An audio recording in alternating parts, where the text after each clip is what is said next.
Assalamualaikum warahmatullahi wabarakatuh. Innal hamdalillah nahmaduhu wa nasta'inuhu wa nastaghfiruh wa na'udzu billahi min syururi anfusina wa min sayyiati a'malina. Man yahdihillahu fala mudhillalah wa man yudlil fala hadiyalah. Asyhadu an la ilaha illallah wahdahu la syarikalah wa asyhadu anna Muhammadan abduhu wa rasuluh la nabiyya ba'dah. Ya ayyuhalladzina amanu taqullaha haqqa tuqatih wa la tamutunna illa wa antum muslimun. Ya ayyuhan nasu taqu rabbakumul ladzi khalaqakum min nafsin wahidah wa khalaqa minha zawjaha wa batha minhuma rijalan katsira wa nisaa'a wattaqullaha alladzi tasaaluna bihi wal arham innallaha kana 'alaikum raqiba. Amma ba'd, fa inna asdaqal hadithi kitabullah wa khairal huda huda Muhammadin sallallahu alaihi wasallam wa syarrul umuri muhdatsatuha. Jamaah masjidul ikhwan azani Allah wa iyyakum jami'an. Alhamdulillah kita berkumpul di kesempatan malam hari ini untuk melanjutkan kajian kita, yaitu hadis Arba'in An-Nawawiyah, masih membahas hadis yang ke-38, hadis tentang wali Allah subhanahu wa ta'ala. Kita sampai pada faedah yang kedua. Kata mu'allif rahimahullah ta'ala bahwasanya penetapan aulia Allah azza wa jalla itu memang ditetapkan oleh Al-Quran dan Sunnah. Jadi tidak ada yang tidak percaya dengan waliullah, termasuk fitnah-fitnah keji kepada dakwah sunnah, dakwah salafiyah yang mengatakan tidak percaya dengan waliullah. Kita katakan bahwasanya kita percaya dengan waliullah. Akan tetapi kata Syekh, waliullah itu bagaimana? Apakah kita bisa menyebut seseorang sebagai waliullah hanya dari penampilannya, dari gayanya? Maka jawabannya tidak demikian, kata beliau. Karena standar dikatakan waliullah itu adalah haruslah dia orang yang bertakwa. Kemudian kata mu'alif, wa'lam anna wilayatillah azza wa jalla naw'ani amah wa khasah. Ketahuilah bahwasanya perwalian Allah azza wa jalla itu ada dua macam. Ada perwalian yang umum, ada yang khusus. Adapun perwalian yang umum adalah wilayatuhu alal khalqi kullihim tadbiran wa qiyaman bi syu'unihim. Perwalian Allah secara umum adalah perwalian Allah kepada semua makhluknya, dalam artian Allah menjadi wali semua makhluknya, yaitu Allah mengatur semua makhluknya. Kemudian Allah yang menentukan kehidupan kita, menentukan urusan semua makhluknya. Nah, itu disebut juga wali. Kayak misalnya ini wali siswa, berarti dia ini sebenarnya yang ngatur kehidupan siswa itu di rumah, walinya, wakilnya. Ya. Nah, ini juga ada wali Allah secara umum. Dalam artian Allah mengatur semua urusan makhluknya, Allah jadi walinya yang akan memberikan keputusan, yang akan memberikan berbagai macam pengaturan dalam kehidupan semua makhluknya. Maka perwalian yang seperti ini umum untuk semua orang, baik orang mukmin maupun orang kafir, orang baik maupun orang fajir, semuanya Allah atur kehidupannya. Dalam artian perwalian Allah secara umum. Dalilnya adalah firman Allah surat Al-An'am ayat 61 sampai 62. Allah berfirman, hatta idza jaa ahadakumul maut tawaffathu rusuluna wa hum la yufarritun. Sehingga apabila telah datang salah seorang dari kalian kematian, maka kami utus malaikat yang akan mewafatkannya, dan mereka tidaklah lalai. Jadi ayat ini mengisahkan tentang kematian semua makhluk Allah, baik yang kafir maupun mukmin. Tsumma ruddu ilallah maulahumul haqq. Berkata Allah, kemudian ruh mereka akan dikembalikan kepada Allah sebagai perwalian mereka yang hak. Maksudnya apa? Sebagai penguasa mereka yang hak, menguasai hidup mereka nanti, mengadili mereka, kemudian menanyai kehidupan mereka selama hidup di dunia. Maka ini namanya perwalian secara umum. Ya, Allah menjadi wali secara umum bagi setiap makhluknya. Sebagaimana kebersamaan Allah juga ada dua macam, ada kebersamaan yang umum, yaitu Allah bersama semua makhluknya. Artinya Allah tahu dimanapun kita berada, baik orang kafir maupun orang mukmin, Allah itu bersamanya, sehingga mereka tidak bisa lari dari Allah. Nah, sama, perwalian juga ada yang umum, ada yang khusus. Kebersamaan juga ada yang khusus. Itu adalah kebersamaan Allah khusus bersama orang-orang yang beriman dan bertakwa. Allah menemani mereka, membimbing dia, bersama dia dimanapun berada, sehingga dia dijaga oleh Allah. Nah, makanya perwalian juga ada yang umum, ada yang khusus. Nah, sekarang apa itu perwalian yang khusus? Wahia wilayatullah azza wa jalla lil muttaqin. Ini adalah perwalian Allah khusus kepada orang-orang yang bertakwa. Allah berfirman tentang wali yang model seperti ini, Allahu waliyul ladina amanu yukhrijuhum minadz zulumati ilan nur. Dalam surah Al-Baqarah ayat 257 Allah berfirman, Allah adalah wali bagi orang-orang yang beriman. Nah, ini wali yang khusus, yang telah mengeluarkan mereka dari kegelapan menuju cahaya. Nah, ini perwalian yang khusus ketika Allah menyebut Allah wali orang-orang yang beriman. Ala inna awliya Allah la khaufun alaihim wa lahum yahzanun. Ketahuilah, sesungguhnya wali-wali Allah tidak ada rasa takut dan tidak pernah bersedih. Alladzina amanu wa kanu yattaqun, karena mereka adalah orang yang beriman dan mereka adalah orang-orang yang bertakwa. Nah, ini menunjukkan perwalian yang khusus. Ketika Allah Subhanahu wa taala menyebutkan perwalian ini, Allah sebutkan khusus bagi orang yang beriman. Wali di sini maknanya apa? Allah melindunginya, Allah menjaganya, Allah membimbingnya. Ini perwalian yang khusus. Allah menolongnya dalam setiap kesulitannya. Makanya tidak ada ruginya jadi orang baik. Kenapa orang ingin menjadi orang fasik, menjadi orang kafir, suka bermaksiat? Padahal efeknya Allah akan menjauh darinya dan tidak mau melindunginya. Tetapi kalau seandainya kita bertakwa, Allah bersamanya, Allah melindunginya, dan Allah menjadi walinya.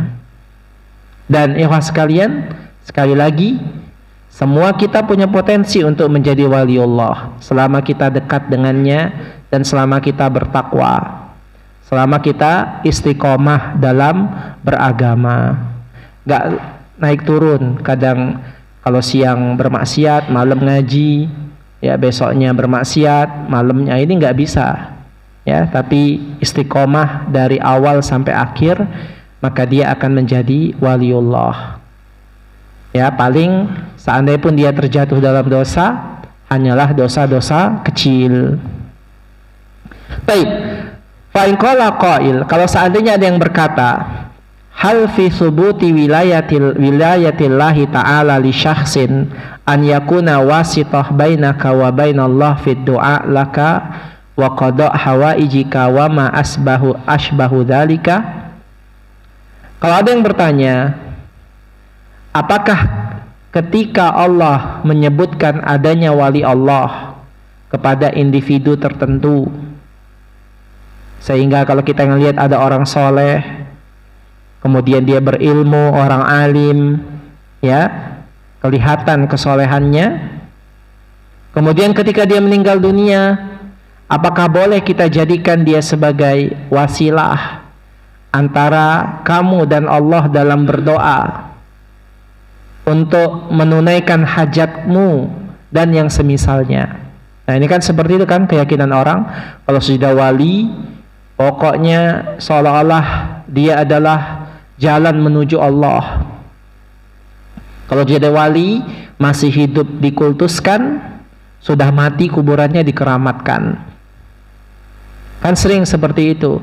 Apakah wali Allah seperti itu? Dengan embel-embel waliullah kemudian kita bisa menjadikan kuburannya sebagai kuburan keramat, sehingga kita membuat wisata rohani, ya, mengunjungi kuburannya setiap malam pon, malam wage, Jumat Kliwon dan semisalnya, dengan keyakinan doa kita dikabulkan oleh Allah, dengan keyakinan bahwasanya mereka orang soleh dekat dengan Allah sehingga bisa menjadi wasilah di dalam berdoa kepada Allah, sehingga orang bertawasul kepadanya, menyebut namanya dalam doa-doa mereka untuk menjadi perantara dalam doa kepada Allah. Apakah seperti wali Allah? Wali Allah, walaupun mereka wali Allah, apakah kita bisa menjadikan mereka perantara kemudian kita kultuskan? Maka jawabannya la, nggak ada yang seperti itu. Nah, ini kadang kasihan kaum muslimin dengan embel-embel waliullah kemudian dijadikan perantara untuk berdoa kepada Allah. Dan itu fitnah yang menimpa kaum-kaum religius, sampai hulu kepada mereka, mengangkatnya menjadi Tuhan, sebagaimana yang dilakukan oleh kaum Nabi Nuh, mengangkat wali lima, ya, wali limo kalau Nabi Nuh dulu, yaitu Wad, Suwa, Yagud, Ya'uq, wa Nasra. 5 walinya yang orang soleh, suka memberi nasihat, sangat dicintai oleh rakyatnya. Kemudian ketika dia meninggal dijadikan perantara, bahkan disembah dan dibuat patungnya dan dikeramatkan kuburannya. Apakah seperti itu? Tentu tidak. Wallahu ta'ala laisa bainahu wa baina ibadihi wasithah. Inilah kaidah yang harus kita bersama. Allah Subhanahu wa ta'ala tidak butuh perantara dalam beribadah kepadanya. Siapa yang bilang butuh perantara? Harus ada perantara kalau mau berdoa kepadanya. Kata siapa? Keyakinan perantara-perantaranya keyakinan musyrik, mirip dengan keyakinan-keyakinan jahiliyah, keyakinan orang musyrik. Antum lihat semua agama selain Islam, mereka tidak pernah langsung menyembah Allah yang mereka katakan Tuhan yang Maha Esa dalam sila ke-1, ketuhanan yang Maha Esa. Kenyataannya mereka banyak mengambil manifestasi Tuhan-Tuhan yang beragam dengan alasan ini sebagai perantara menuju Tuhan yang Esa, sehingga mereka menjadikan wasilah dalam doa mereka kepada Allah Subhanahu wa ta'ala. Ada yang menjadikan nabi sebagai perantara untuk dekat kepada Allah, entah namanya Allah, entah namanya Bapa dan semisalnya. Bahkan ada yang menjadikan orang soleh menjadi perantara untuk berdoa kepada Allah, entah dia non-muslim ataupun orang muslim sendiri. Maka tidak ada perantara dalam berdoa kepada Allah, tapi langsung saja. Fa idza sa'alaka ibadi fa inni qarib. Kalau kalian tanya tentang aku ini dekat, kata Allah. Ujibu da'watad da'i idza da'an. Aku akan mengabulkan doa siapa saja yang berdoa kepadaku. Jadi nggak usah perantara. Apakah boleh kita mengambil perantara dalam doa? Boleh, ya, tapi bukan kepada orang yang meninggal. Tapi perantara yang disyariatkan, tawasul dengan yang dibolehkan, seperti tawasul dengan amal soleh. Boleh kan? Ya Allah, saya kemarin saya bersedekah ya Allah hari ini 1 juta. Mudahan dengan sejuta ini doaku dikabulkan, saya bisa sembuh sakit. Gak masalah. Dia menjadikan amal soleh sebagai perantara dia untuk kesembuhan. Dan ini ada dalil, sebagaimana kisah orang yang terperangkap dalam goa. Ini termasuk tawasul yang dibolehkan. Atau tawasul selain dengan amal soleh, dengan meninggalkan maksiat. Ya Allah, saya tadi pingin bermaksiat, tapi saya tinggalkan ya Allah karena Engkau. Saya berharap Engkau kabulkan permintaanku ini dan itu. Ini boleh juga tawasul dengan meninggalkan maksiat. Atau tawasul dengan menyebut nama-nama Allah dan sifat-sifat Allah. Ini juga boleh. Ya Rahman, supaya doa kita mudah dikabulkan, panggil nama Allah yang spesifik. Kita minta apa? Misalnya kita ingin punya anak, kita bilang Ya Wahhab, Ya Allah, Ya Wahhab, secara khusus. Baru kita sebut Ya Allah, Ya Wahhab, Ya Allah, Ya Rahman, Ya Rahim, tolong berikan aku anak. Sehingga Allah berikan anak. Kalau kita misalnya cuma manggil Allah saja satu nama, boleh, tapi kurang serp. Tapi kalau kita sebut namanya banyak-banyak, berarti kita sudah merengek-rengek kepada Allah, memujinya dengan menyebut namanya yang banyak, nama-namanya yang indah.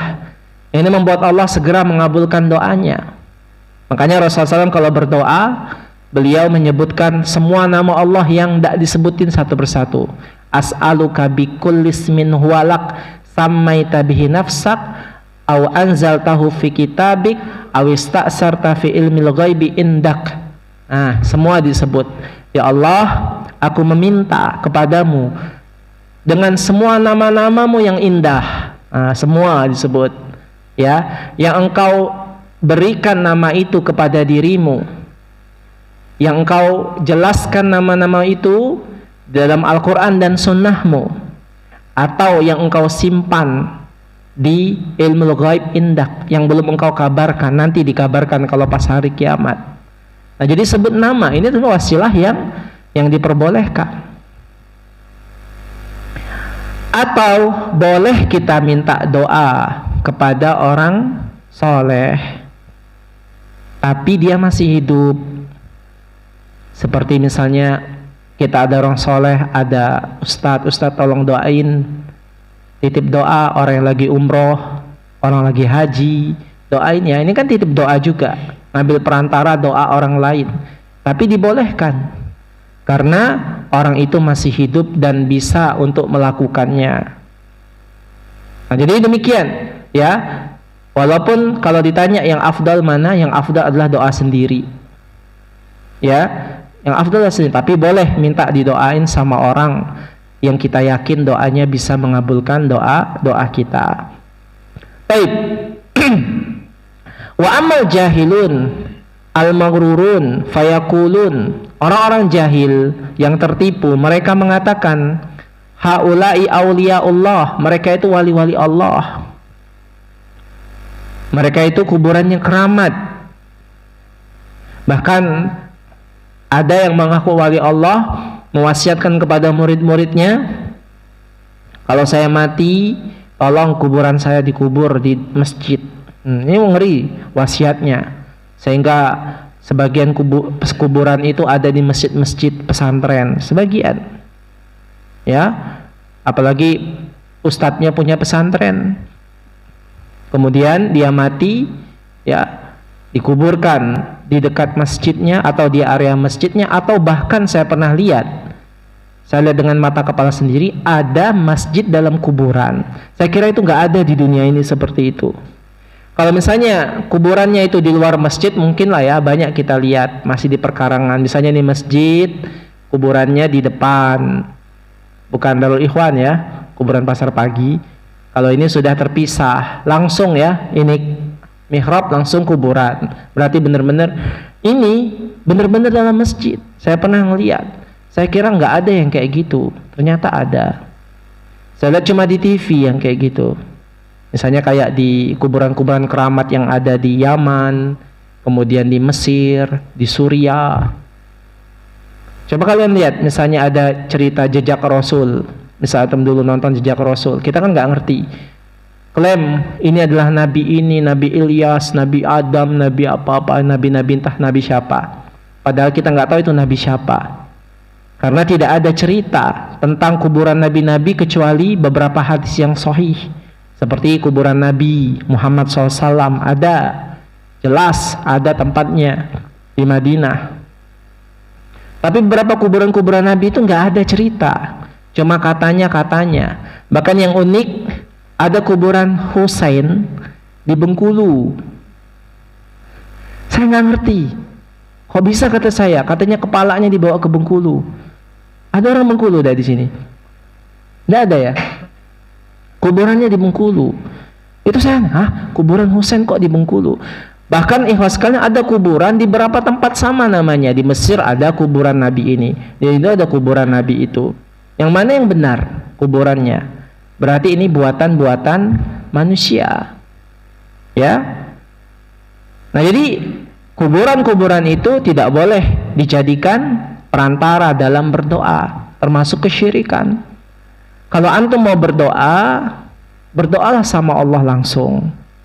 Kalau mau mustajab, cari waktu-waktu mustajab, tempat-tempat mustajab, atau bertawasul dengan yang tadi. Ya, bertawasul dengan yang disyariatkan oleh Allah Subhanahu wa ta'ala. Maka mereka mengatakan wali-wali Allah itu adalah wasitoh, perantara antara kami dengan Allah. Fayatawassaluna bihim ilallah awalan, maka dia memulai untuk bertawasul dengan Allah dulu. Bertawasul dengan Allah, summa yad'unahum. Ya, pertama mereka bertawasul dengan wali-wali itu untuk Allah. Pertama, kemudian mereka tiba-tiba ujung-ujungnya berdoa kepada wali tersebut. Yang kedua, jadi orang bertawasul ada dua macam. Ada yang cuma mengambil berkahnya saja. Dia misalnya ke kuburan wali, percaya ini kuburan keramat, tapi dia berdoanya di kuburan sisi wali. Ya Allah, dengan keberkahan atau dengan kemuliaan ya wali dalam kuburan ini, tolong kabulkan permintaanku. Nah, ini termasuk wasilah menuju syirik. Ya, dan ini bahaya. Ya, tapi dia masih minta sama Allah. Cuma dia sebut dengan keberkahan. Cuma perilaku dia di tempat keramat ini menuju kepada kesyirikan, sehingga para ulama mengatakan, ada yang mengatakan bid'ah, yang ada yang mengatakan syirik asghar, syirik kecil. Tetapi ketika dia berdoa itu, dia ada harapan kepada dua cabang. Nah, ini masalahnya. Satu, dia berharap kepada Allah. Yang kedua, dia berharap sama kuburan ini untuk menjadikan perantara kepada Allah. Maka jatuhlah dalam syirik. Akhirnya ujung-ujungnya, kata Syekh, dia berdoa kepada kuburan tersebut karena dia berharap kepada penghuni kuburan tersebut untuk menyampaikan doanya, walaupun mungkin dia tidak langsung minta. Ya, karena dia beranggapan, kenapa sih dia beranggapan harus ke kuburan ini? Karena keyakinan mereka wali-wali Allah ini masih hidup, tidak mati, sehingga mereka menganggap wali-wali ini bisa menyampaikan doa mereka kepada Allah. Nah, dengan keyakinan kayak gini, jadilah dia berdoa kepada selain Allah. Ya, bahkan yang paling parah, bertawasul menyebutnya, seperti misalnya ya Allah, kemudian menyebut juga, wahai ya Allah, wali fulan, kabulkan doaku. Wahai ya Allah, wahai Syekh fulan, ya semoga aku dilindungi. Ini tawasul, menyebut nama saya, ini syirik akbar. Ini bahaya. Dan ini sering terucap sebagian orang ketika dapat musibah, dapat hal yang dia kaget, dia nggak bilang ya Allah tolong saya, tapi ya Allah. Kemudian dia panggil ya, Anda nggak tahu ya, Saman itu siapa? Syekh Saman. Siapa Saman? Ya Allah ya Saman, lindungi aku. Tidak boleh. Ya Allah ya Saman, lindungi aku. Berarti dia sudah berdoa kepada dua orang. Maka ini bisa syirik akbar. Ya, kalau di daerah sebagian itu ada yang mengatakan, ya Allah Tuhanku, kemudian disebutnya moyang si fulan, lindungilah cucumu. Ada yang seperti itu. Sebagian wilayah di daerah Sumatera. Tapi saya nggak mau nyebut secara spesifik ya. Tapi memang itu menjadi sebuah keyakinan, sebut nama moyang itu supaya dikabulkan oleh Allah. Nah ini termasuk syirik akbar. Karena telah bertawasul, bukan hanya bertawasul, plus berdoa menduakan Allah dengan orang yang mati. Nah ini bahaya ikhwas sekalian. Jadi wali-wali itu walaupun mereka wali Allah itu cuma hukumnya di dunia saja. Kalau dia sudah meninggal, dia menjadi seperti yang lain. Mereka tersekat dengan alam barzakh. Dan dia tidak pernah tahu apa yang terjadi dengan manusia di dunia. Karena kata Allah, innaka la tusmi'ul mauta. Sesungguhnya kalian tidak akan bisa menjadikan orang yang mati itu bisa mendengar. Gak ada orang yang mati bisa mendengar. Innaka la tusmi'ul mauta. Kalian tidak akan bisa menjadikan orang mati itu mendengar. Kalian ziarah kubur, kalian ngomong, mak ceritaku tadi, tidak dengar dia, tidak tahu. Ya dia lagi sibuk mikirin pertanyaan mungkar nakir. Ya enggak? Cerita-cerita enggak ada, dia enggak dengar. Kemudian kalau seandainya ada orang yang berdalil, tapi dia bisa dengar suara langkah kaki orang yang mengunjunginya ketika 7 langkah kemudian datang mungkar nakir, cuma langkah kaki. Itu pun karena Allah yang memperdengarkannya supaya menambah kesan horor untuk mayit dalam kuburan. Tuk tuk langkah kaki orang meninggal. Kan tambah takut kan orang, aduh ku ditinggal, ya. Tuk tuk tuk, tambah horor kan dia. Nah, jadi mas sekalian, nggak ada orang yang sudah mati itu untuk dijadikan sebagai perantara. Termasuk ketika dia di dunia nggak bisa dikultuskan. Ya, kemudian kita memperebutkan bekas rendaman kakinya, memperebutkan air ludahnya, gak ada yang seperti itu. Karena mereka tidak punya berkah dari sisi zatnya. Keberkahan waliullah bukan dengan yang demikian. Keberkahan waliullah adalah dengan kita menghormatinya, dengan kita mengambil ilmu darinya, kemudian kita melazimi, ya, mencontohnya yang amal-amal solehnya. Nah, itu keberkahannya. Ya, terutama mengambil ilmunya. Apalagi waliullah yang berupa ulama, ambil ilmunya, tapi tidak boleh ghulu kepada waliullah. Dan juga kita nggak tahu juga siapa waliullah itu. Kita cuma prasangka saja atau berharap saja mudahan dia waliullah. Kenapa kita berharap waliullah? Kenapa nggak kita aja jadi waliullah? Nah, nyuruh nyari-nyari waliullah di dunia ini.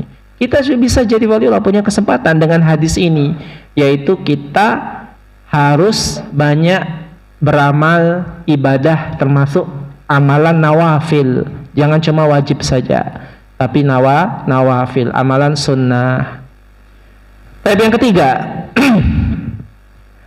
faedah yang ketiga adalah isbatu harabatullah azza wa jalla, penetapan sifat Allah yang memerangi musuhnya.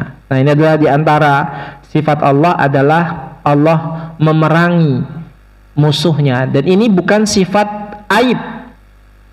Karena diantara sifat kuat, sifat kelebihan itu adalah ketika dia diperangi, dia bisa membalasnya. Kalau dia diperangi, dia bisa membalasnya. Itu kekuatan. Kalau misalnya nggak bisa membalas, itu lemah. Makanya kekuatan Allah untuk memerangi orang-orang yang dia berbuat zalim, yang mereka mengumumkan musuhnya hamba-hambanya yang soleh, maka ini termasuk sifat yang sempurna, sifat yang kamil, bukan sifat yang nakis. Beda kalau misalnya zalim baru sifat yang nakis, seperti tiba-tiba merangi orang tanpa sebab, tiba-tiba merangin ini, merangin itu. Nah, ini baru sifat zalim. Tapi ini Allah mengumumkan perang bagi orang yang memang menentangnya. Kalau tidak menentang, Allah tidak mengumumkan perang. Makanya kata Allah Subhanahu wa taala, Allah berfirman, "Adzantuhu bil harbi," aku umumkan bahwasanya aku memerangi mereka. Wa qad zakara Allah Ta'ala dzalika fi riba aidan. Sebagaimana Allah Subhanahu wa taala menyebutkan masalah perang ini ada pada ayat riba kepada orang yang mengambil riba, yaitu Allah memerangi mereka. Kalau Allah sudah memerangi mereka, makanya nggak ada orang yang riba itu berkah hartanya, pasti mengalami banyak masalah, baik itu yang memberikan riba atau yang mengambil riba, karena semuanya sawa. Jadi antum kalau misalnya ngambil riba, ya pasti susah hidupnya, diiming-imingi riba, diiming-imingi nanti ada ini, kemudian ada bunganya, minjem ini, minjem itu, kredit ini, kredit itu. Memang secara hitung-hitungan kayaknya mampu deh, karena gaji saya 5 juta, cuma angsuran 1 juta sebulan. Tapi ya nanti akan ada masalah-masalah yang membuat ribet, ya, karena Allah memerangi mereka, orang yang melakukan riba. Bahkan ada orang yang dia ketika meminjam untuk riba, ya, maka kemudian dia sudah mulai maju usahanya, kemudian banyak yang gulung tikar akibat riba. Intinya Allah akan memeranginya sehingga tidak berkah apa yang dia dapatkan dan apa yang dia keluarkan, nggak berkah, sehingga menjadi masalah baru bagi orang-orang tersebut. Allah berfirman tentang riba ini, fa illam taf'alu fa'dzanu biharbin minallahi wa rasulih. Kalau seandainya mereka tidak berhenti dari praktek riba, kata Allah, terus menerus sudah diingatkan. Beda kan orang tidak tahu, ya, Allah nggak memerangi kalau tidak tahu. Kalau kita tidak boleh ya, kemudian berhenti, enggak, Allah nggak memerangi orang. Tapi tidak boleh ya, ya terserahlah, biarin aja. Ini yang ngomong kayak gini, Allah akan umumkan perang, Allah akan uji dia dengan berbagai macam masalah dalam hidupnya. Kalau enggak hartanya, akan ada pengeluaran-pengeluaran yang lain yang membuat dia susah. Nah, ini banyak terjadi, ya. Cuma mungkin yang kita tidak diceritain aja, tapi kalau kita tahu sekitar kita banyak banget, ya, banyak banget, dan kita bisa saksikan dalam kehidupan kita sehari-hari. Maka kata Allah Subhanahu wa taala, kalau seandainya dia tidak berhenti dari riba, maka ya aku umumkan fa'dzanu biharbi minallahi wa rasuli, maka dia telah mengumumkan perang dari Allah dan Rasulnya. Jadi mengumumkan perang Allah dan Rasulnya. Nah, ini bahayanya. Jadi perang ini merupakan sifat Allah, diantaranya memerangi musuhnya. Dan juga berikutnya Allah berfirman tentang hukuman bagi orang yang kita otorik, bagi begal, bajing loncat. Nah, ini juga bajing loncat, ini juga musuh Allah. Allah akan memeranginya. Allah berfirman, innama jazaa'ul ladzina yuharibunallaha wa rasulah wa yas'auna fil ardi fasadan an yuqattalu aw yusallabu aw tuqatta'a aydihim wa arjuluhum min khilaf aw yunfaw minal ard dzalika lahum khizyun fid dunya wa lahum fil akhirati azabun azim. Sesungguhnya balasan bagi orang-orang yang memerangi Allah dan Rasulnya. Nah, ini memerangi Allah dan Rasulnya, maka Allah akan memeranginya adalah Allah, yaitu orang-orang yang membuat kerusakan di muka bumi. Allah maka akan yuqattalu, maka dia akan dibunuh atau disalib atau dipotong kedua tangannya dan kakinya secara bersilangan, atau diasingkan dari bumi. Tergantung tingkat begalnya yang mana. Kalau sampai membunuh, maka dia dibunuh. Kalau dia misalnya membunuh dan ngambil harta, maka dibunuh dan disalib. Kalau dia misalnya cuma ngambil harta tapi tidak membunuh, maka dipotong tangannya secara bersilangan. Kalau dia cuma nakut-nakutin, teror, maka dia bisa dikeluarkan, dipenjara, diusir dari daerah tersebut. Nah, ini balasan bagi orang begal, tergantung begalnya jenis apa. Dzalika lahum hizyun fid dunya, itulah balasan bagi mereka di dunia. Walahum fil akhirati azabun azim, dan bagi mereka di akhirat azab yang pedih. Nah, ini ikhwas sekalian, berarti Allah menetapkan dirinya perang bagi orang yang memang layak untuk diperangi, sebagai sifat kesempurnaan Allah dalam memberikan balasan, sebagai bentuk intiqam. Ya, hebatnya Allah bisa membalas makar, bisa membalas kejahatan orang, kemudian bisa mengazab orang-orang yang zalim. Itulah sifat Allah, Rabb sebagai Tuhan yang maha kuasa dengan keadilannya. Tapi ini yang ketiga. Kemudian berikutnya yang keempat. Pada yang keempat adalah isbatu mahabbatillah wa annaha tatafadul. Penetapan Allah memiliki sifat cinta. Nah, ini cinta juga merupakan sifat Allah yang tidak diimani oleh orang Mu'tazilah. Kata mereka, kalau Allah punya sifat cinta berarti kayak manusia dong, berarti menyerupakan Allah dengan makhluk. Ini pemikiran yang salah. Ya, ketika Allah menyebutkan dirinya mencintai hambanya, cintanya Allah nggak sama dengan cintanya makhluk. Sama-sama cinta, tapi cintanya Allah sesuai dengan keagungannya. Dan ini bukan berarti menyamakan Allah dengan makhluk. Ini sudah kita jelaskan berkali-kali terhadap pemahaman-pemahaman yang salah, sehingga mereka menolak berbagai macam sifat Allah dengan alasan menyerupakan dengan makhluk.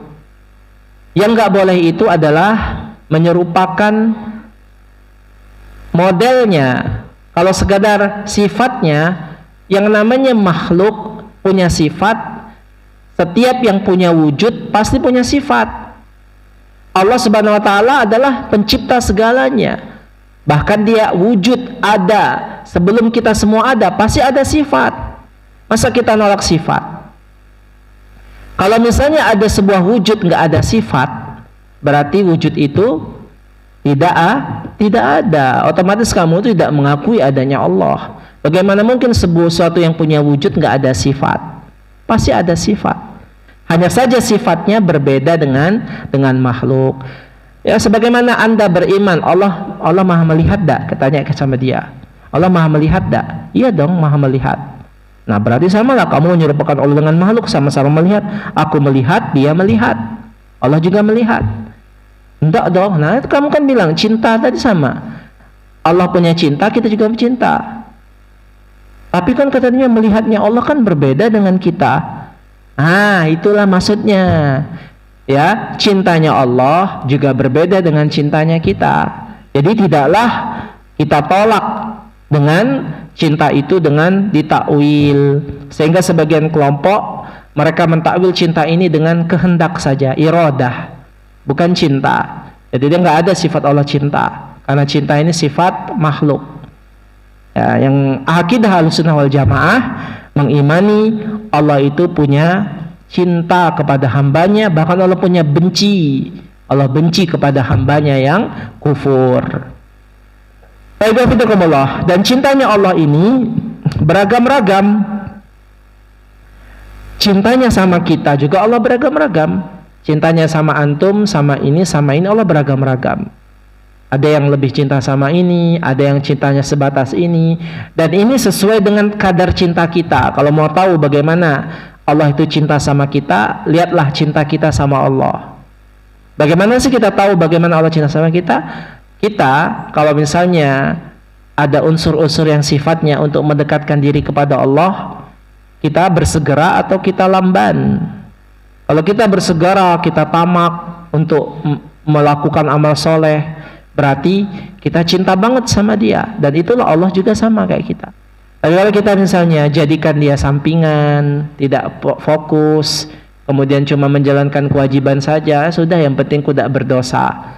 Kudak kawa berdosa, men kudak sholat di masjid, kalau aku dicatat berdosa. Coba sekedar kayak gitu, gitulah Allah cintanya sama kita. Sekedar itulah. Sehingga Allah kadang ya tidak menghiraukan kita, mungkin kadang Allah menghiraukan kita, tapi dengan kadar yang biasa.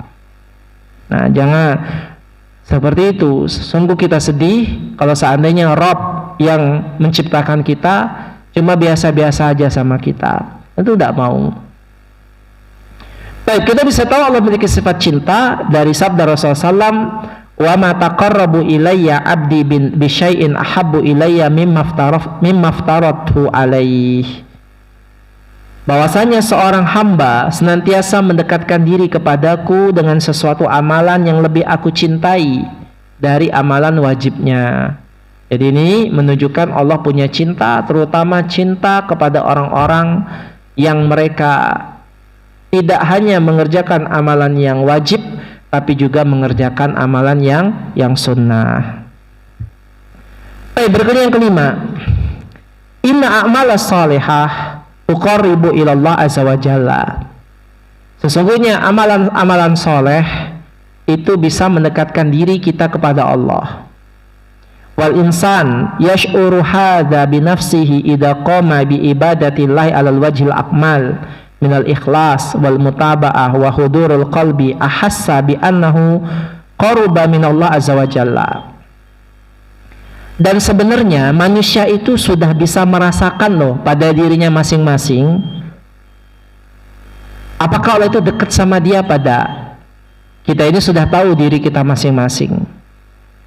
Sebagai contoh, apabila ada seorang hamba dia beramal dengan amalan yang banyak, sempurna, menjaga keikhlasannya, berusaha mengikuti Rasul, mutaba'ah, kemudian menghadirkan hatinya, kemudian dia jadi pokoknya dia ingin dekat sama Allah, ya, dia ngerasa nikmat, bahagia, maka dia akan merasa dekat dengan Allah. Kita sendiri yang ngerasa diri kita ini dekat sama Allah pada, ya, insyaallah kita pernah akan datang. Seperti misalnya bulan Ramadan. Bulan Ramadan kan terasa kita dekat banget sama Allah. Karena kita banyak beramal, puasa, kemudian kita sholat tarawih, kita sholat tahajud, bahkan kita iktikaf, rasa dekat, bahagia. Orang yang umroh, terasa dia dekat sama Allah. Tapi ketika pulang, kurang lagi. Atau ketika selesai Ramadan, lalai lagi. Nah, jadi sebenarnya kita semua sudah dikasih perasaan. Dan kita tahu kita ini dekat sama Allah pada, yaitu bisa dirasakan oleh hati kita masing-masing. Allah alam bisawab. Itu lanjutkan pada waktu datang. Wassalamualaikum warahmatullahi wabarakatuh. Subhanakallahumma bihamdik asyhadu an la ilaha illa anta astaghfiruka wa atubu ilaik. Wassalamualaikum warahmatullahi wabarakatuh.